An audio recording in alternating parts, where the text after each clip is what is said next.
Saudari-saudaraku yang terkasih, berjumpa kembali bersama saya, Inspirasiku di Antara. Renungan harian Kamis 3 Oktober, Pekan Biasa ke-26. Semoga kita bersama keluarga dan komunitas kita selalu dalam keadaan baik, tetap sehat, dan bersemangat.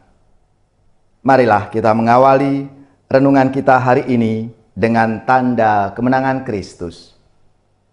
Dalam nama Bapa dan Putra dan Roh Kudus. Amin. Allah Bapa yang Maha Setia, Engkau menuntun kami dengan sabda-Mu. Semoga kami setia mendengarkan, meresapkan dalam hati, dan melaksanakan firman-Mu dalam langkah laku hidup kami. Dengan pengantaraan Yesus Kristus, Putra-Mu Tuhan kami, yang bersama dengan Dikau dalam persatuan Roh Kudus, hidup dan berkuasa Allah sepanjang segala masa. Amin. Dalam nama Bapa dan Putra dan Roh Kudus. Amin. Inspirasi kita hari ini dari Injil Suci menurut Lukas bab 10 ayat 1 sampai 12. Marilah kita siapkan kitab suci kita masing-masing. Kita akan membaca bersama-sama, lalu merenungkannya.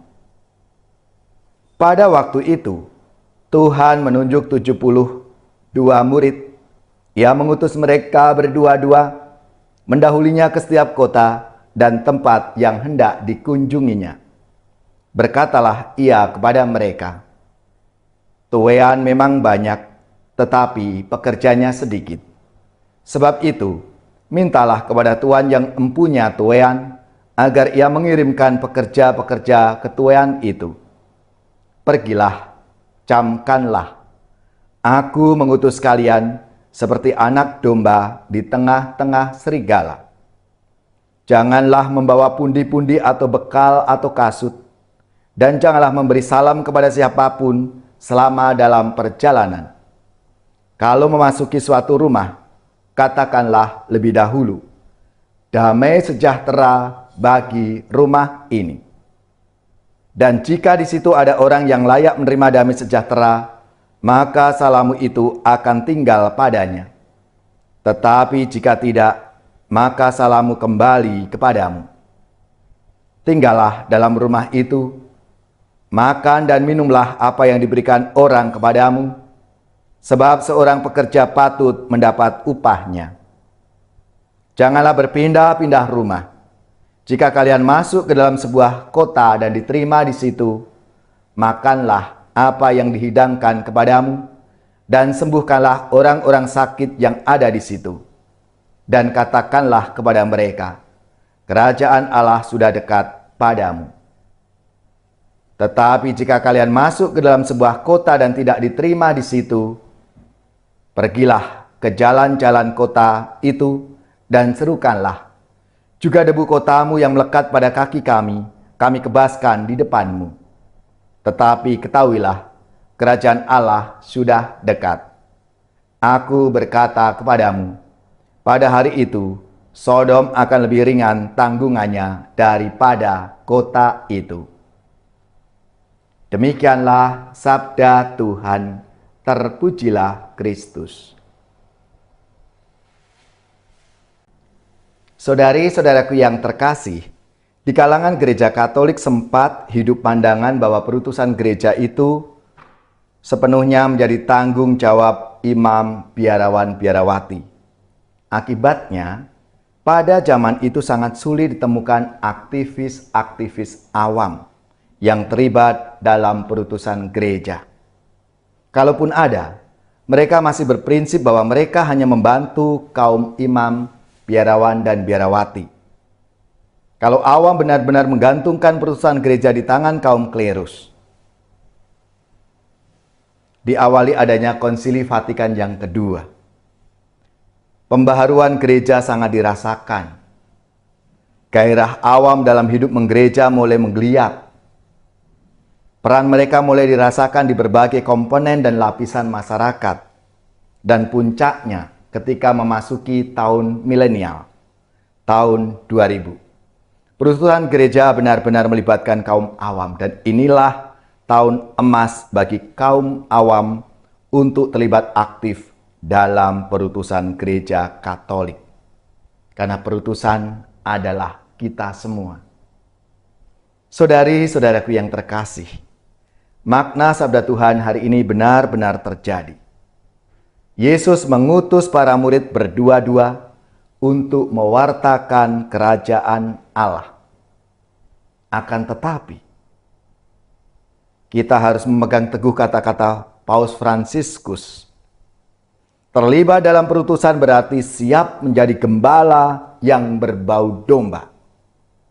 Terlibat dan hadir dalam pergumulan dan persoalan yang ada dalam masyarakat, yang ada di dunia ini.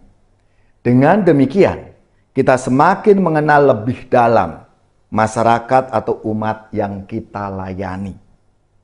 Dengan mengenal, kita akan mencintai mereka, dan ketika cinta bertumbuh, maka tidak dapat tidak melayani dalam perutusan gereja menjadi harga mati, menjadi semangat kita semua. Mari kita memaknai perutusan gereja dengan 3 langkah. Yang pertama, kita mengenal dulu, to know. Kemudian kita mencintai, to love. Dan akhirnya kita melayani, to serve. Ya Tuhan, kuatkanlah kehendak kami untuk selalu mendengarkan panggilan-Mu dalam setiap langkah hidup kami.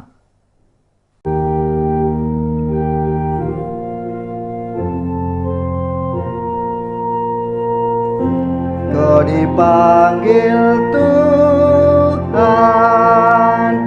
dijadikan duta, supaya hidupmu menyinarkan kasih-Nya.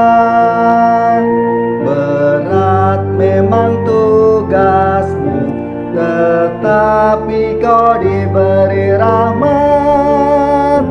Kau dipanggil Tuhan, dijadikan duta, supaya hidupmu menyinarkan kasih-Nya.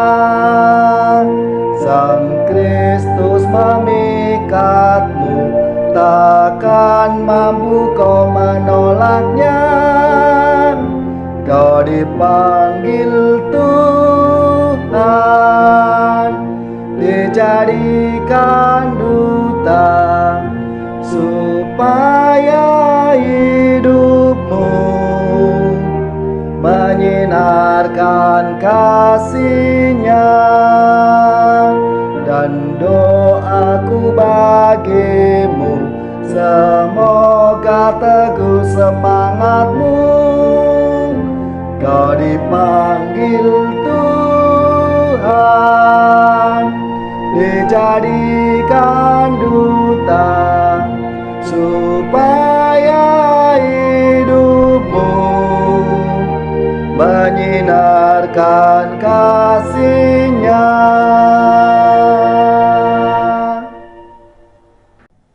Saudari-saudaraku yang terkasih, marilah kita mengakhiri renungan kita hari ini dengan mohon berkat Tuhan, dan kita akan menerima tugas perutusan. Semoga saudari-saudara sekalian, keluarga-keluarga dan komunitas kita, orang-orang yang kita doakan, mereka yang sakit, yang menderita, seluruh tugas, belajar, pekerjaan, usaha, serta karya pelayanan kita, dibimbing, dilindungi dan diberkati oleh Allah yang Maha Kuasa, Bapa dan Putra dan Roh Kudus. Amin.